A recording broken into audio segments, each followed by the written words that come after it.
Hello friends. Please subscribe to my YouTube channel. Do not forget to share and like this video with your friends and family. Thank you so much everyone.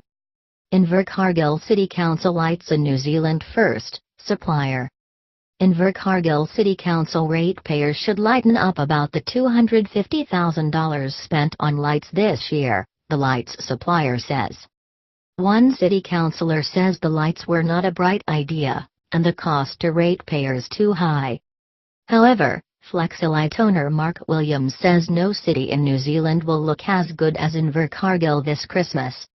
The bold claim proved difficult to verify as council staff and councillors remain tight-lipped on lights designs.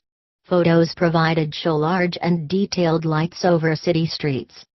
On Tuesday, the City Council provided a breakdown showing that about half the cost of the $249,000 project for the city's new Christmas lights and decorations would go to installation expenses and one-off costs. Decorations, including lights, would cost $119,600, while installation would cost $129,185. In August, it was found $5,500 of Christmas lights bought from China last year were non-compliant with New Zealand standards.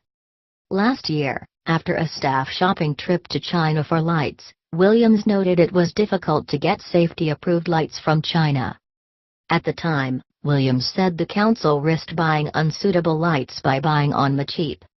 Speaking on Tuesday, Williams said the $250,000 spent by the council broke down to about $120,000 for the physical lights themselves.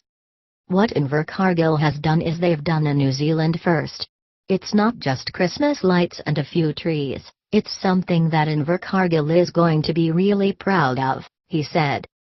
No other city in the country is going to look as good as Invercargill. Ratepayers would complain about the cost, he said. But it's about $5 a ratepayer. This year you're going to get a full-on Christmas. The council flew Williams to Invercargill for 2 days to meet with councillors and staff, he said. The lights had a lifespan of at least 5 years, and may make it to 10. Williams had seen the designs but would not elaborate. Cr. Lindsay Thomas, who in August deemed the lights a bloody nightmare for councillors, said he was quite comfortable with the cost. Thomas asked they stop being called Christmas lights, as they were festival lights, and could be used for other events throughout the year. The $250,000 would also cover the cost of installation and compliance checks, he said.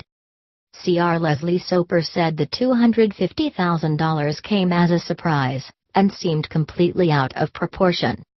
People may say it's a small amount of money, but in fact, it's quite a large amount of money for some of our ratepayers who are living on very little. I would hope that the lights, will be exceptionally good. In September last year, city councillors were left in the dark about the China trip, which cost ratepayers $21,000.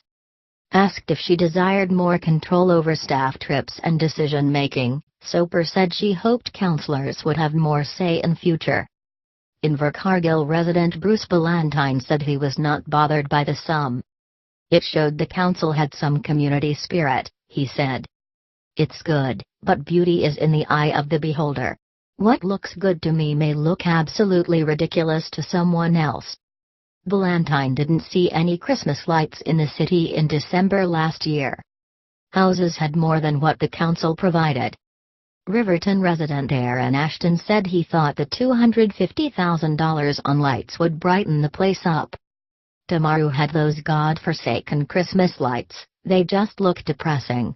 I am sure if the council spent $250,000, they will look great, he said.